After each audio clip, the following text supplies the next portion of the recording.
आज हम गुफ्तगू करेंगे क्योंकि आज एक साबिका रियासत को दो हिस्सों में मुनक़सिम करने का ऑफिशियली जो फैसला हुआ था उसके 4 बरस मुकम्मल हो गए हैं। यानी 2 यूनियन टेरिटरीज़ को जम्मू कश्मीर और लद्दाख को जो तब्दील किया गया था उसके 4 बरस मुकम्मल हो चुके हैं। और 31 अक्टूबर की वो तारीख जब जम्मू कश्मीर के अंदर आप यूँ कह सकते हैं जो तस्वीरें अभी तक सामने आई है कि कहीं खुशी तो कहीं गम। एक जानिब जहां हुकूमती दावों के साथ आज सरकारी सतह पर प्रोग्राम भी कराए जा रहे हैं, कार्यक्रम हो रहे हैं, हुकूमत की हुसूलियाबियां या जो कामयाबियां हैं उस पर आज तफसीली रोशनी डाली जा रही है, हुकूमती सतह पर जो कामकाज हुआ है उसको गिनवाया जा रहा है, तो दूसरी तरफ हिज़्ब इख्तिलाफ की जानिब से आज यौम स्याह या ब्लैक डे के तौर पर भी आज के दिन को मनाया गया। आपको याद होगा कि वैसे तो 5 अगस्त 2019 को वाज़ेह अक्सरियत के साथ ऐवान बाला के अंदर या राज्यसभा और उसके बाद लोकसभा के अंदर एक बिल पास हुआ, बल्कि तफसीली गुफ्तगू इस मामले पर हुई कि जम्मू कश्मीर को खुसूसी दर्जा देने वाली दफ़ा 370 और 35A के मुतल्लिक तफसीली गुफ्तगू तो हुई, लेकिन जब खुसूसी हैसियत जम्मू कश्मीर के ख़त्म की गई तो उसके बाद हमने देखा कि इन बिलों को अक्सरियत के साथ मंजूर करने के बाद इस बात पर ज़्यादा गुफ्तगू होने लगी कि मरकज़ के ज़ेरे इंतज़ाम यानी 2 केंद्र शासित प्रदेशों में जम्मू कश्मीर को तकसीम करना, क्या ये दुरुस्त फैसला है आईनी एतबार से, कानूनी एतबार से, या फिर जम्मू कश्मीर और लद्दाख के अंदर जो मुतालबात हमेशा से अलग अलग खित्तों की रही हैं लेकिन लगभग मसाइल एक जैसे थे, उस सब के बीच हुकूमत का यह फैसला कैसा था। हमने देखा कि एक बिल आईनी हिंद की दफ़ा 370 जिसको सदर जमहूरिया हिंद के हुक्म से मनसूख करने की बातें होती रहीं या की गई, और इस आईनी हिंद के तमाम दफ़ात जम्मू कश्मीर पर भी नाफिज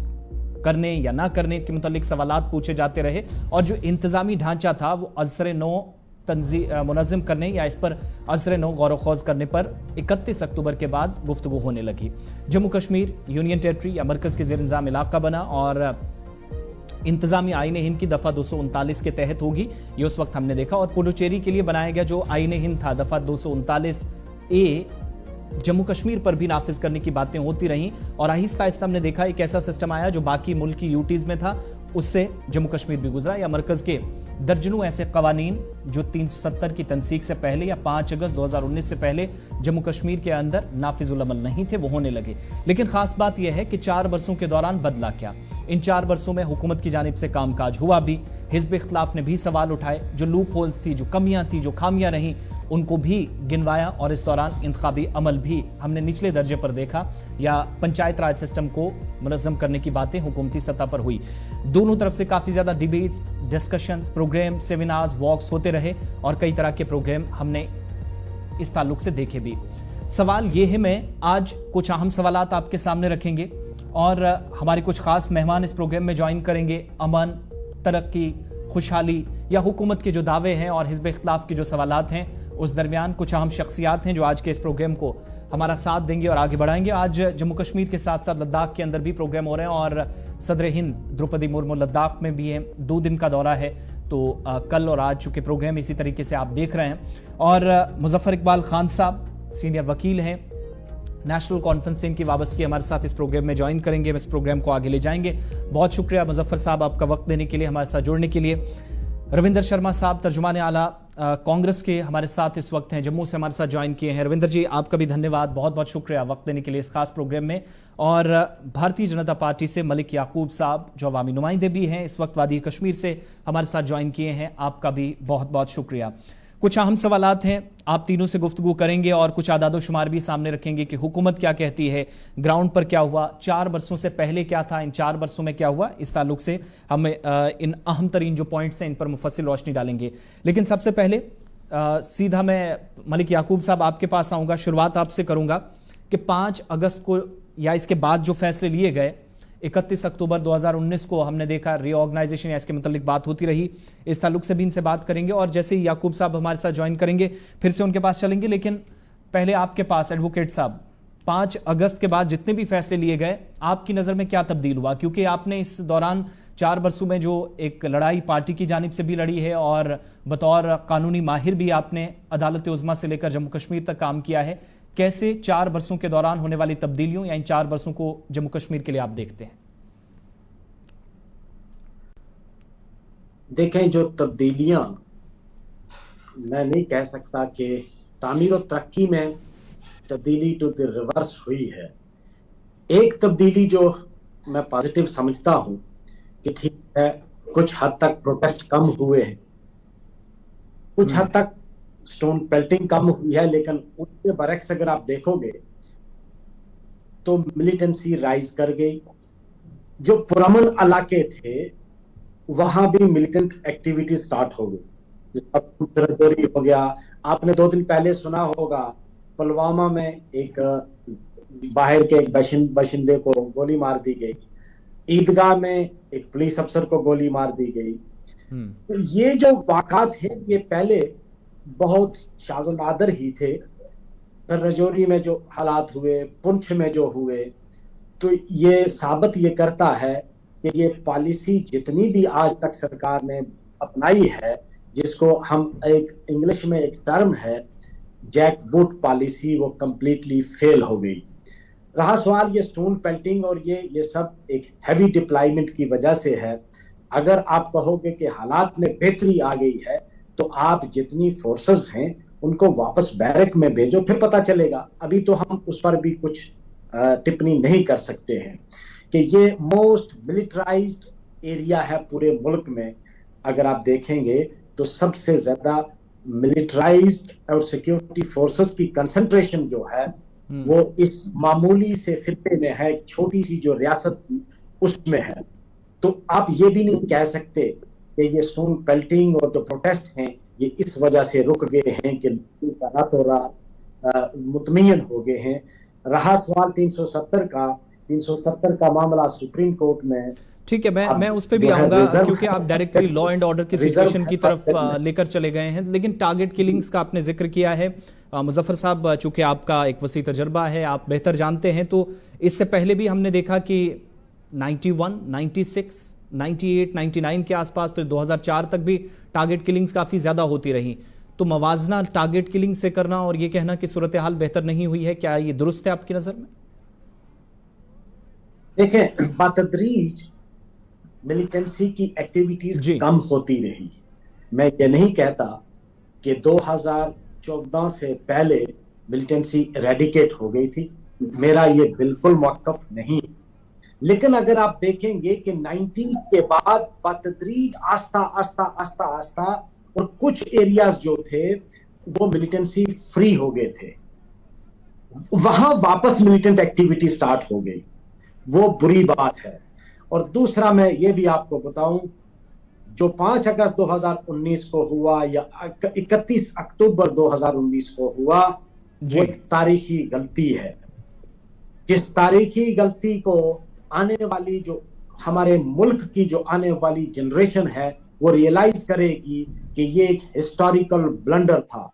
और जम्मू कश्मीर के लोग इस दिन को, चाहे हमारी स्टेट रिस्टोर हो जाए, 370 रिस्टोर भी हो जाए, उसके बावजूद भी इस दिन को जम्मू कश्मीर की आवाम स्याद दिन मानेगी और मनाएगी। ये एक तारीखी गलती जो आने वाली नस्लों को भी याद कराएगी कि ये एक तारीखी गलती थी। रहा सवाल, आपने कहा हमने सुप्रीम कोर्ट में, इसमें शक नहीं, हमने we gave our best in this case. जो मुल्क के बेहतरीन वकील थे उन्होंने इसको आर्गू किया है, इस केस को। मैं एक चीज अर्ज करूंगा आपसे, वो मेरे ख्याल में हमारे किसी जो रिसेंट शायर, अभी डेथ हुई है, नाम भूल गया, उन्होंने कहा था लगेगी आग तो आएंगे कई घर इज्जत में, यहाँ कोई हमारा ही मकान थोड़ी।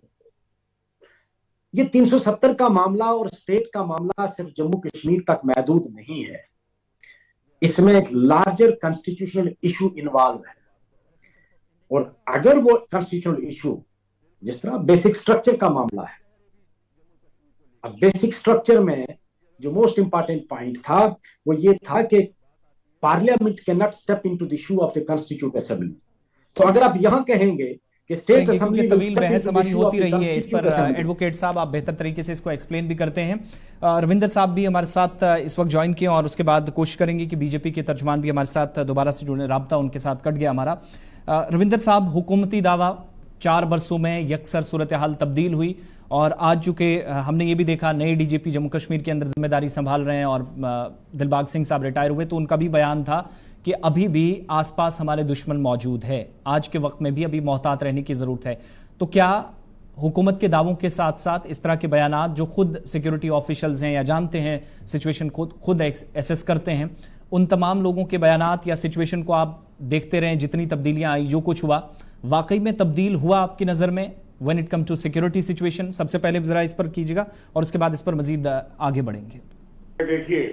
देखिए बात यह है कि आज मुद्दा ये नहीं है, उस पर मैं आता हूँ जी, लेकिन आप स्क्रीन पे दिखा रहे हैं कि हमारा प्रोटेस्ट और black day against the celebration of UT दिवस। 4 साल के बाद इनको पहली बार याद आया कि आज यूटी दिवस बनाना चाहिए। इसका मतलब जो वादे पार्लियामेंट में किए वो जुमले निकले, झूठ बोला, देश को गुमराह किया और जम्मू कश्मीर के लोगों को धोखा दिया बीजेपी ने। और जल्द उन्होंने कहा था स्टेट वापस देंगे। ये हमारी पहचान है, ये हमारा अधिकार है, जो राइट हमसे छीना गया। आप गुजरात को यूटी बना के दिखाओ, आप किसी और राज्य को बना के दिखाओ। पहली बार किसी रियासत को यूटी बनाया गया और आप उसको, उस जुल्म को परपेचुएट करना चाहते हैं। आप हर रोज उस जुल्म को जो है वो आगे चलाना चाहते हैं। ये हमारी सबसे बड़ा प्रोटेस्ट है। 370 का मामला सुप्रीम कोर्ट में पेंडिंग है और सुप्रीम कोर्ट में रिजर्व है, उसमें फैसला आएगा। लेकिन हम ये पूछते हैं कि क्यों ये सजा जम्मू कश्मीर के लोगों को दी गई? क्योंकि वो गोलियों को जो है वो शिकार होते रहे, सरहदों पे रहते हैं। 4 जंग जम्मू कश्मीर ने देखी, हम तबाह हुए। मैं पीओजे से हूँ, विस्थापित हूँ, परिवार शहीद हो गए। जम्मू कश्मीर में लोग मिलिटेंटों के, आतंकवादियों के शिकार हुए। वो देशभक्त रहे, जम्मू कश्मीर के लोग झंडा बुलंद करके रहे। आज उनको आपने पहचान खत्म की। डोगरों को आप कह रहे थे हम बड़ी इज्जत दे रहे हैं। डोगरा रियासत थी ये 175 साल, जिसको आपने यूटी बनाया। हमारा सबसे बड़ा विरोध ये है। मकसद ये नहीं है मसला कि विकास हुआ या नहीं हुआ। विकास तो 2014 तक नहीं हुआ, विकास आगे भी हुआ और ये कंटिन्यूस प्रोसेस है।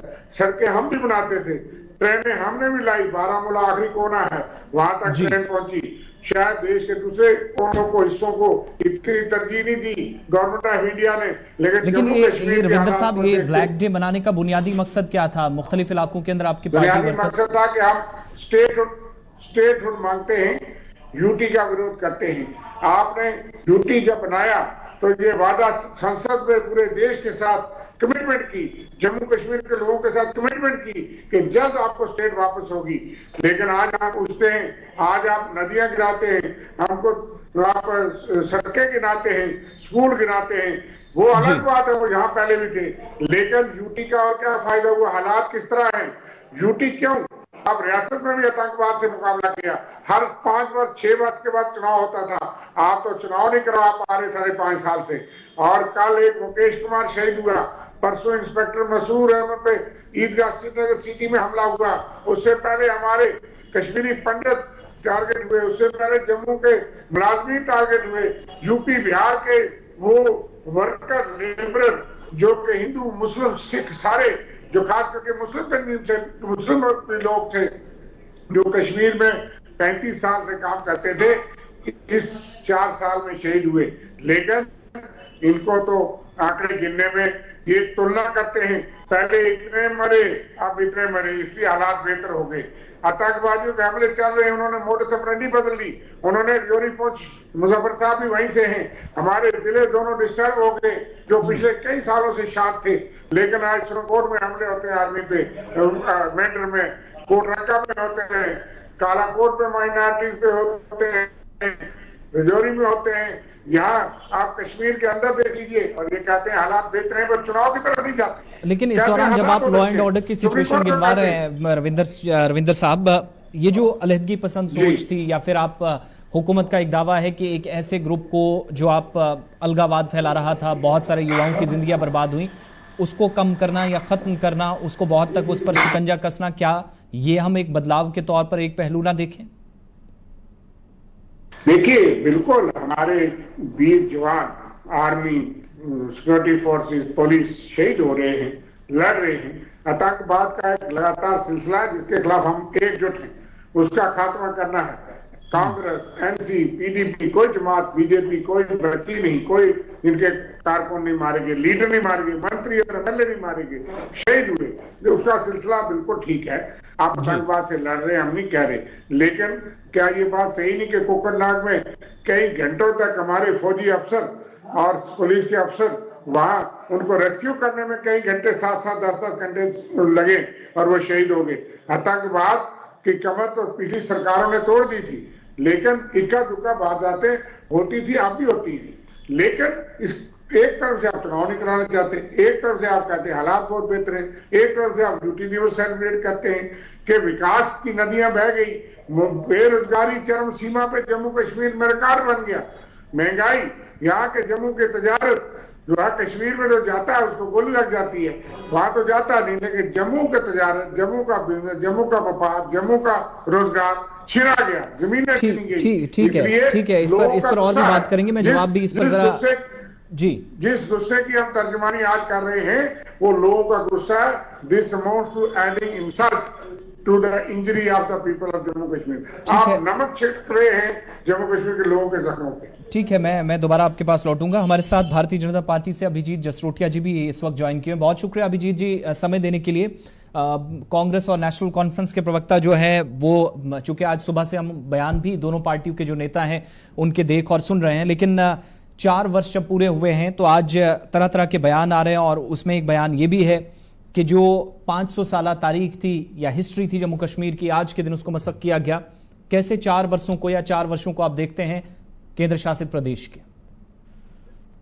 देखिए, मैं अभी कांग्रेस के प्रवक्ता मैं अपने बड़े भाई को सुन रहा था, तो मैं इसमें अगर अपनी बात कहूं तो मैं यहाँ से शुरू करना चाहता हूँ। खासकर कांग्रेस के संदर्भ में शायद ये शेर बिल्कुल ठीक बैठेगा कि तुझे इस बाजार का दस्तूर में बता नहीं सकता, तुझे इस बाजार का दस्तूर में बता नहीं सकता, बिक गया जो खुद वो खरीदार हो नहीं सकता।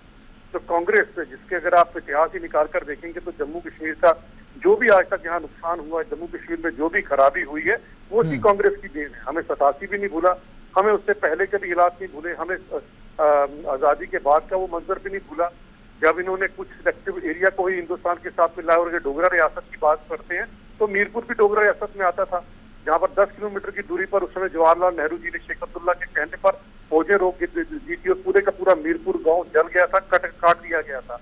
100 बच्चियों ने अपने गले में फंदा लगाया और कुएं में कूद गई थी।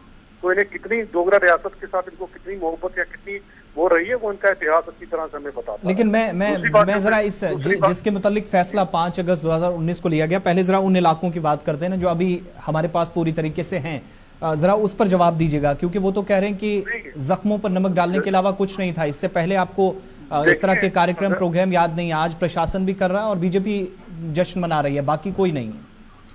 देखिए, सबसे बड़ी बात यह थी जब तक हम इतिहास को नहीं निकाल कर देखेंगे तो वर्तमान में जो अचीवमेंट है उसका आप कंपैरिजन नहीं कर पाएंगे।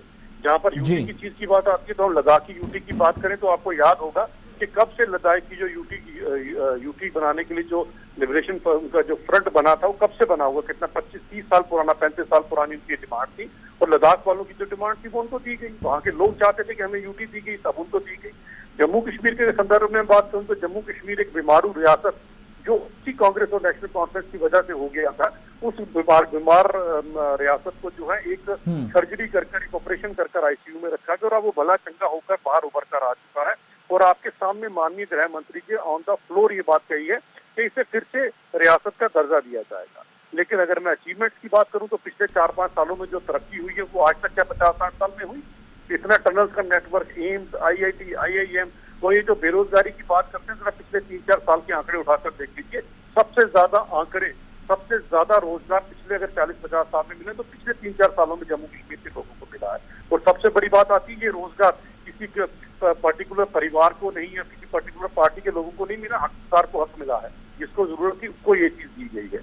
तो नहीं, मैं रोजगार वाले पे भी थोड़ी देर में आऊंगा, क्योंकि 2019 के बाद हमारे पास भी आंकड़े हैं कि कोई मेजर रिक्रूटमेंट नहीं हुई है और जब रिक्रूटमेंट की बात हुई है तब स्कैम्स के अलावा कोई चीज़ सामने नहीं आई है। बहरहाल मैं पहले ज़रा पंचायती इदारों पे आऊँ, पंचायती राज सिस्टम के बेहतर तरीके से नाफिज करने की आपकी बात हमेशा से आपकी जानिब से या आपकी पार्टी की तरफ से कही जाती रही है।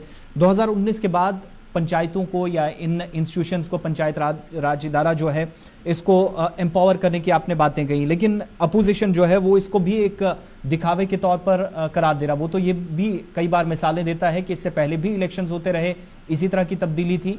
आज सिर्फ और सिर्फ जो है वो फोटोशूट ज़्यादा, वीडियो ज़्यादा बनती हैं, काम तो वही है, ज़्यादा तो कुछ तब्दीली नज़र नहीं आती है। ऐसा क्यों आपकी नज़र में? देखिए इसके अंदर अगर मैं पूछूं तो कम से कम आप फोटो शूट करवा लेते सर। आपके टाइम पे पंच सरपंच को बेचारे को कितनी उसको तनख्वाह भी कभी आप लोगों ने दी। आज पंच सरपंच बीडीसी डीडीसी और आज का बीडीसी डीडीसी आपके टाइम के एमएलए से ज्यादा फंड उसके पास है जो आपने यहाँ पर लगा रहा है।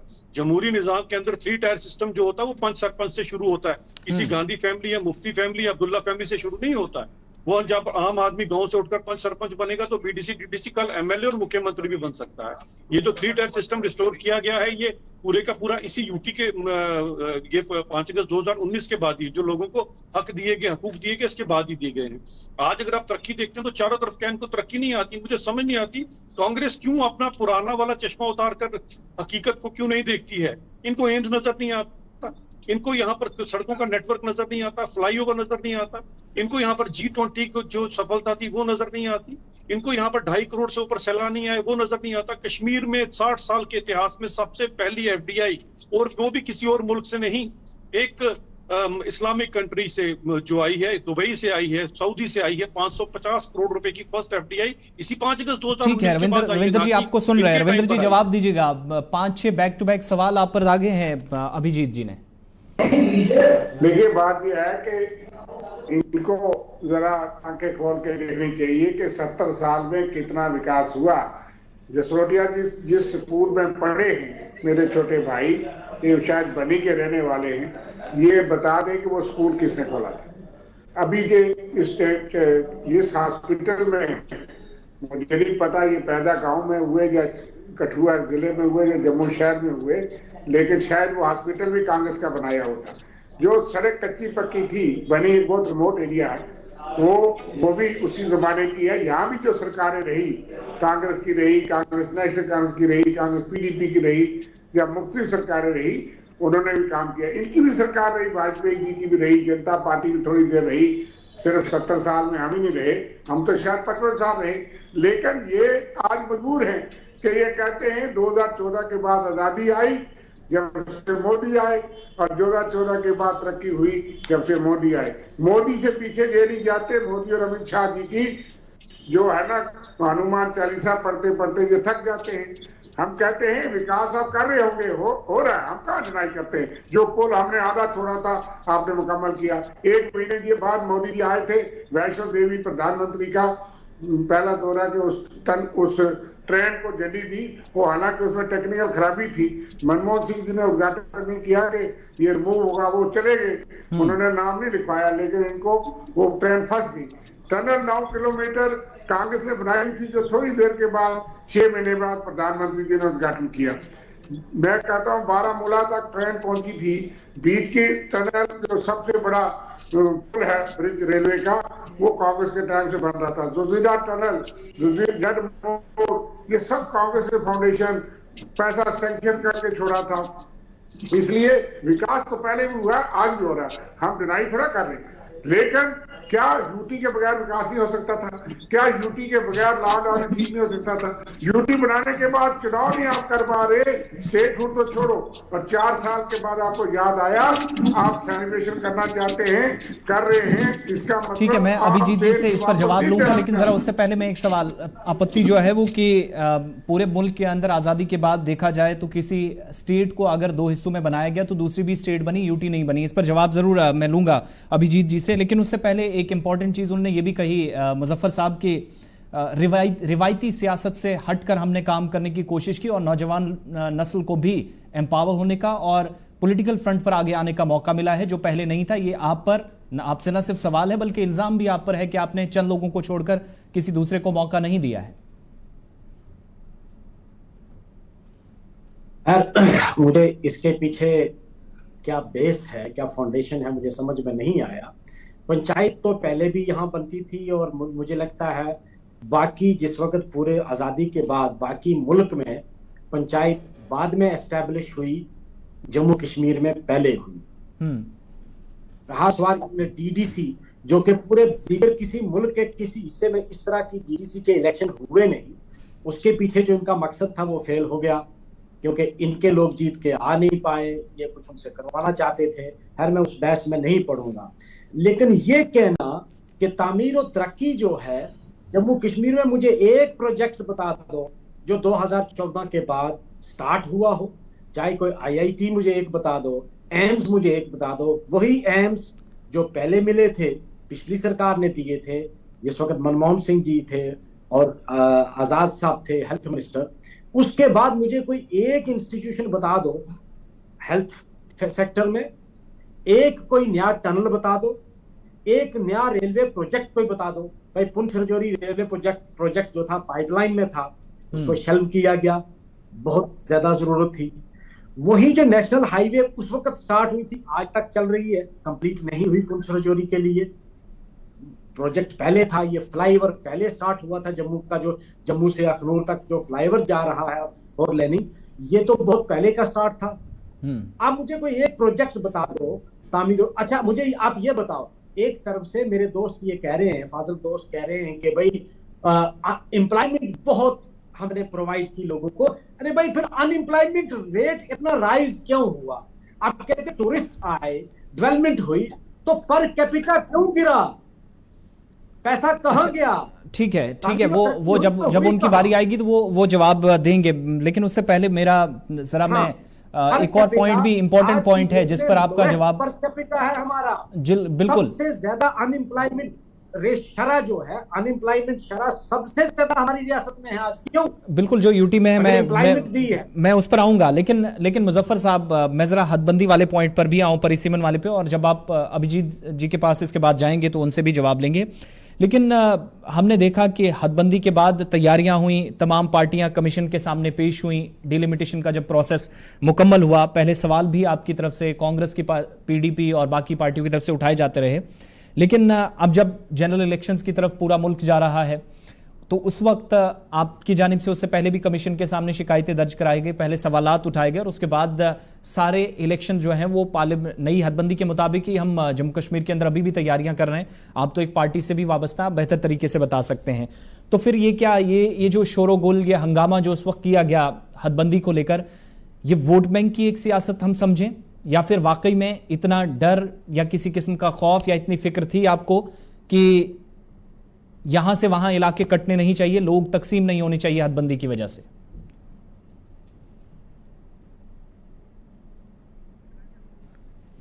मुजफ्फर साहब से मैं दोबारा उनके पास आऊंगा। मैं यही सवाल हमारे साथ इस वक्त रविंदर शर्मा साहब, रविंदर जी परिसीमन पर जरा आइए, आपकी तरफ से भी एतराजात हैं, सवाल उस वक्त उठाए गए थे, और अब जनरल इलेक्शंस की तरफ जब हम जा रहे हैं तो नए हम देख रहे हैं कि डिलिमिटेशन के उस प्रोसेस के बाद ही जा रहे हैं, और हदबंदी जो हुई है, परिसीमन जो हुआ है, उसके बाद ही हम चुनाव की तरफ अब जाएंगे, जिसमें आप भी बहुत हद तक मुत्तफिक हैं कि जो चीजें हैं उस हिसाब से चल रही हैं। तो उस वक्त जो शोर शराबा, काफी हंगामा, वो किस बात को लेकर? क्या कहीं तकसीम करने की सियासत थी, या वाकई में फिक्रमंद थे आप डिलिमिटेशन को लेकर? ऑल पार्टी हमने धरना किया इलेक्शन कमीशन के सामने, उसमें Congress, national conference, PDP, Shiv Sena, panther party, CPM, CPI, IDP और दूसरी दीगर जमातें हमारे साथ थी। और इलेक्शन कमीशन के दफ्तर के सामने जिस दिन आपके यहाँ पे जो डिलिमिटेशन कमीशन यहाँ पे आया, दूसरी बात उन्होंने, उस दिन भी हमने कांग्रेस पार्टी ने शहीदी चौक में धरना किया कि हमें ये मंजूर नहीं, ये एक तरफा है, वन साइडेड है। और उसके अलावा भी हम जब मिलने गए तो वो उन्होंने कहा था, एक बार तो जब शुरू में आए तो हम गए और हमने कहा कि ज़ाब्ता ये कहता है, कानून ये है, पैरामीटर्स ये हैं, रिप्रेजेंटेशन ऑफ पीपल एक्ट ये कहता है, कॉन्स्टिट्यूशन ये कहता है, अगर इसके मुताबिक करोगे तो बहुत अच्छा है। हमने तो उसका स्वागत किया, लेकिन उन्होंने कहा बिल्कुल ऐसा ही होगा। जब रिपोर्ट आई और उसके बाद हमने मिलना चाहा, मेरा नाम था लेकिन मुझे मिलने नहीं दिया, हम गए और किसी को सुना नहीं। आई वाश किया कमीशन ने, और बीजेपी के दफ्तर से वो डिलिमिटेशन की रिपोर्ट बनने के बाद उसको मोहर लगी, किसी को सुना नहीं गया। एतराजात बीजेपी के दफ्तर में सुचेत करके लोग सुचेत करके कॉन्स्टिट्यूशन खत्म कर दी गई। मैं इसलिए ये कह रहा हूँ, 200 लोग वहां से इस्तीफा लेकर के इनके दफ्तर गए जो बीजेपी के कार्यकर्ता थे। उसका नतीजा ये हुआ कि सुचेतगढ़ की सीट बहाल हो गई, क्योंकि बीजेपी के लोगों ने किया। तो प्रेसिडेंट इनके अध्यक्ष ने खुद कहा कि मैं आपका इलाका जोड़ रहा हूं, मैं आपका तोड़ रहा हूं, आप क्यों परेशान हैं? अपने MLA को कह रहे थे, वीडियो ऑडियो वायरल। तो रविंदर साहब फिर भी आप खामोश रहे, इतना कुछ पता होने के बावजूद? हमने प्रोटेस्ट किया, कहा जाए उसके खिलाफ कहीं अदालत में भी ज्यादा चारा जो नहीं है, कानून ऐसा है। इसलिए डिलिमिटेशन कमीशन की एक जस्टिस हेड थी, हमें उम्मीद था इंसाफ के लिए गुहार लगाते रहे, प्रोटेस्ट करते रहे, ऑब्जेक्शन देते रहे, लेकर रद्दी की टोकरी में जाते रहे। अल्टीमेटली लोगों के साथ जाती हुई, विद इन रीजन भी हुई, विद इन यूटी भी हुई, विद इन डिस्ट्रिक्ट भी हुई, जो मर्जी हुई वो हुआ। हमने कहा जो हुआ सो हुआ। बीजेपी ने अपने आईने से किया, लेकिन चुनाव तो करवाओ। आप 50+ की बात करते हो, आप 90+ भी कर सकते हो, लेकिन चुनाव तो करवाओ, क्योंकि आप 90 के बाद कई बातें नॉमिनेशन की सोच के रखी हैं, उनको भी वोटिंग राइट देंगे, करगिल हिल काउंसिल की तरह इनकी मेजॉरिटी, लेकिन वहां तक पहुंचेंगे तो करेंगे ना। चुनाव तो करवाएं, भाग रहे हैं अच्छा पंचायत और यूएलबी के चुनाव। ठीक है, अभिजीत जी सुन रहे हैं, आपने कुछ सवाल भी पहले जब उत्तर दिया था तो उस वक्त भी पूछे थे। अभिजीत जी कह रहे हैं कि हम तो तैयारियां कर रहे थे कि अब हम दोबारा स्टेटहुड मिलेगा तो जश्न मनाएंगे, लेकिन 4 साल पूरे होने पर आज जश्न सरकार मना रही है, बीजेपी मना रही है, यहां तो कोई सुनने वाला नहीं है। इसलिए हम कह रहे हैं कि इलेक्टेड गवर्नमेंट हो, लेकिन वो भी विद इन स्टेट, यूटी के अंदर नहीं। देखिए, मैं जो 2-4 सवाल है मुजफ्फर साहब ने पूछे हो, चाहे रविंदर जी ने पूछे हो, दोनों का मैं जवाब देना चाहूंगा। सबसे पहली बात, परिसमन को लेकर जिन लोगों को आज बड़ी दिक्कत हो रही है, इनको इतनी दिक्कत हो क्यों रही है? दिक्कत इसलिए हो रही है कि क्या चंद लोगों को अपने हक हकूक मिलना शुरू हो गए, चंद ऐसी कॉन्स्टिट्यूएंसी जिसको अपने हिसाब से इन लोगों ने बांटा चांटा था या एक दूसरे के साथ मिल बांट के रखा था, उन इलाकों के अंदर आज बदलाव हो गया। एसटी की सीटें आ गई। आज हमारे गुज्जर बकरवाल भाई, जिनका वोट के ऊपर एनसी कांग्रेस अपना पेटेंट समझती थी और उनके यहाँ का हकूक छीन कर रखे थे, जो स्टेट ऑटोनॉमी कमेटी की रिपोर्ट भी आपको 1996 की पता होगी। तो इन सबको अगर हक हकूक मिल रहे हैं तो इनको परेशानी हो रही है। तो मैं इनसे पूछना चाहता हूँ, सन 51-52 की जो सबसे पहली असेंबली बनी थी जम्मू कश्मीर की, अगर याद होगा रविंदर जी को, ये तो मुझसे उम्र में भी बड़े हैं, तो 10 लाख पॉपुलेशन थी कश्मीर की और 12 लाख जम्मू की पॉपुलेशन थी। 1.5 दर्जन हमसे ज्यादा सीटें कश्मीर में दे दी। वो कौन सा वाला इंसाफ था? जरा जम्मू के लोगों को ये जवाब जरूर देते। आज अगर परिसमन करके अगर सबका साथ सबका विकास करते हो, सबको अगर हक दिए गए हैं, तो परिसमन के जो क्राइटेरिया होते हैं उन सब क्राइटेरिया को फुलफिल कर ही किया गया है। इन्होंने ये नहीं देखा कि रविंदर जी की कौन सी चीज सूट करेगी, अभिजीत जसरोटिया को कौन सी चीज सूट करेगी। जो लोगों को सूट करेगा उसके हिसाब से ही काम किया गया। और जो नाइंसाफियां आजादी के बाद 60-70 साल से लोगों के साथ हुई, उनको इंसाफ मिला। तो मुझे लगता है 4 साल में आज वो तो उसी में कह रहे हैं ना कि आपका, वो कह रहे हैं कि बीजेपी का ज्यादा रोल था, कमीशन का कम था। उसमें कुछ एग्जांपल्स वो दे रहे थे सुचेतगढ़ साइड की। चले, हमारा रोल अगर मैं मान गया, चलो आपकी बात मानता हूं, हमारा रोल था तो लोगों का विकास हुआ ना, लोगों को सबको इंसाफ मिला। जब आपका रोल था तो आपने कौन सा इंसाफ किया था?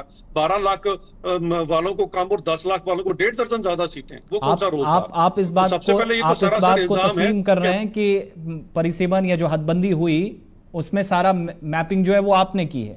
ठीक है, ये तो मैं कह रहा हूँ, ये तो काबिल वकील भी हैं, रविंदर जी ने पता होगा कि जो परिसमन का जो कमीशन बना था, वो कमीशन एक इंडिपेंडेंट बॉडी होती है। इंडिपेंडेंट बॉडी ही ऐसे डिसीजन ले सकती है, वरना तो 1.5 दर्जन सीटें कश्मीर की आई ही थी ज्यादा। वो हमें पता उस समय किस तरह का इंसाफ हुआ करता था। और जो तरक्की का सवाल पूछा था रविंदर जी ने, उस तरक्की के ऊपर मैं बताऊं रविंदर जी, दिक्कत आपकी क्या है, आपकी पार्टी की, नेशनल कॉन्फ्रेंस की।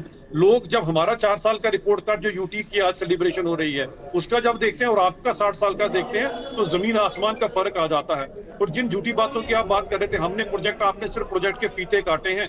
प्रोजेक्ट की जोजीला टनल तो 22 साल मुझे हो गया देखते हुए, और जब बाहर निकली तो मुजफ्फर साहब की पार्टी के फारूक साहब सबसे पहले उसमें जाके पहुंच गए।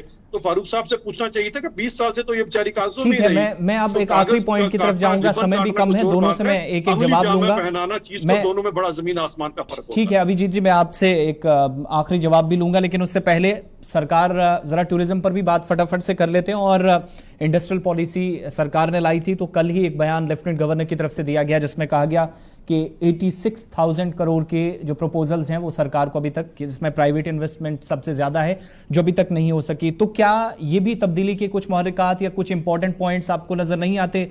आपका तजुर्बा या आपका अपना जो पर्सनल एक्सपीरियंस है, रविंदर साहब ये नहीं कहता सयाहों की या टूरिस्ट की तादाद भी तकरीबन 1.5 करोड़ के आसपास हुकूमत इस बार बता रही है, और इस साल के एंड तक शायद और भी रिकॉर्ड्स टूटे जो इससे पहले नहीं हुआ हुकूमत के मुताबिक। इन 4 सालों में वो सारी चीजें हुई हैं, तो कम से कम थोड़ा तो ये मान लेना चाहिए कि एटलीस्ट पूरा नहीं तो आधा तो कुछ ना कुछ तब्दीली तो है, थोड़ा बहुत तो हुआ है कुछ।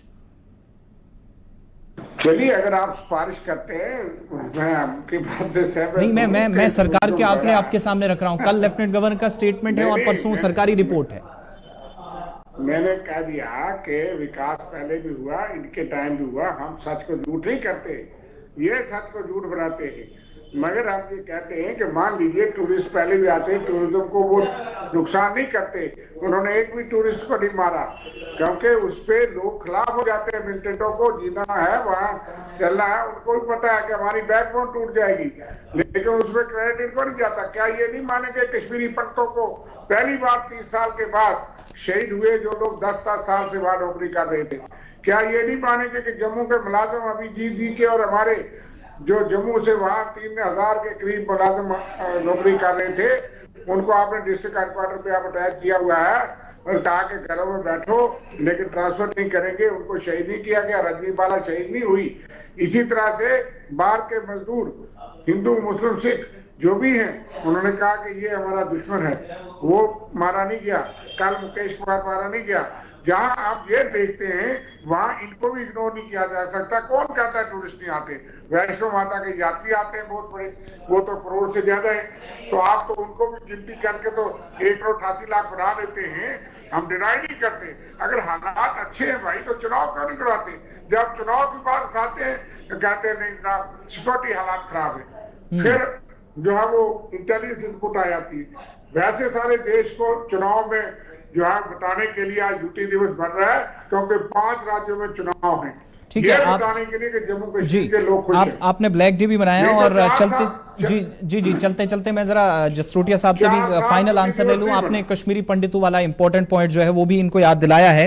3-4 दिन पहले जसरोटिया साहब, डॉक्टर करण सिंह साहब भी एक बुक लॉन्च कर रहे थे। उस इवेंट में उन्होंने भी कहा कि तमाम तरह की कोशिशें सरकार ने की हैं, ऐसा नहीं है कि कोशिश नहीं हुई है, लेकिन मुश्किल लग रहा है कश्मीरी पंडितों का घर वापस आना।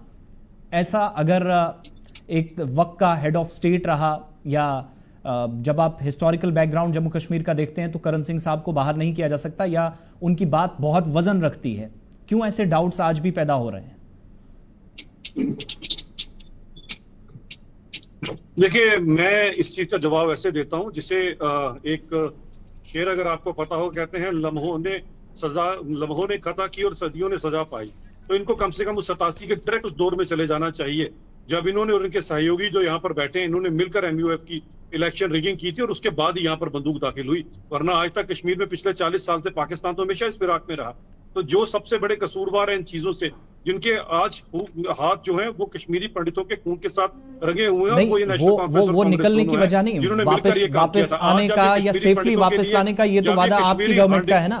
वो सवाल इस पर है। कश्मीरी पंडितों के लिए हम नहीं, जो कश्मीरी पंडितों के लिए आज उनके खैरख्वाह बनकर और उनको ऐसी बातें करने की कोशिश करते हैं, तो किसने शुरुआत किसने की थी? ना आप ऐसा काम करते, ना ये सब कुछ होता। अब तो हालात काफी हद तक सुधर चुके हैं और बहुत जल्दी कश्मीरी पंडित अपने घर जाएंगे और जरूर जाएंगे। आप चाहें या ना चाहें वो जरूर जाएंगे, क्योंकि जिस तरह से अमन सुकून लौटा है कश्मीर के अंदर, मुझे लगता है सब कुछ जो नॉर्मल हो जाएगा। केवल कश्मीरी पंडित ही नहीं, जिसका मन करेगा वही कश्मीर जाएगा और वो कश्मीर वही खुशहाल कश्मीर। लेकिन इन 4 सालों में तो जो पहले ही काम मुलाजिम कर रहे थे कश्मीरी पंडित या माइग्रेंट एम्प्लॉयज थे, वो भी आधे शिफ्ट हो गए हैं दूसरे एरियाज में। ऐसा क्यों? देखिए, मैंने कहा ना, बीच में कोई एक आधा ऐसा इंसिडेंस हो जाता है। हम क्या करें? बड़ी हमारी बदकिस्मती है कि कैसा नापाक मुल्क, जिसे कहते तो पाकिस्तान है पर वो नापाकिस्तान है, हमारा हमसाया है, जो हमेशा अपने षड्यंत्रों में और कहीं ना कहीं उनको जो खुली छूट नेशनल कॉन्फ्रेंस और कांग्रेस। ठीक है, मैं मेरे पास वक्त कम है, मैं माफी चाहूंगा। मुजफ्फर साहब से एक फाइनल रिप्लाई में लेना चाहूंगा। मुजफ्फर साहब वो कह रहे हैं कि कश्मीरी पंडितों का ठीकरा भी आपके सर फोड़ रहे हैं और आपकी और कांग्रेस की गलती कि लम्हों ने खता की, सदियों ने सजा पाई। देखिए अभिषेक जी, ठीकरा मेरे सर भी नहीं फोड़ रहे। वो एक ही सर है कि जितनी भी प्रॉब्लम्स हैं वो हम अगर ठीक करके सारी पाकिस्तान के दरवाजे पर फेंक देते हैं। जब भी कोई प्रॉब्लम होती है, पाकिस्तान ने ये कर दिया, अरे भाई हम पाकिस्तान में तो रहते नहीं ना, हम पाकिस्तान के हमदर्द हैं। आप ज्यादा हमदर्द हो क्योंकि आप बार बार उसी को बीच में लाते हो। हमने अपना हिसाब देखना है, हम यहाँ क्या कर रहे हैं।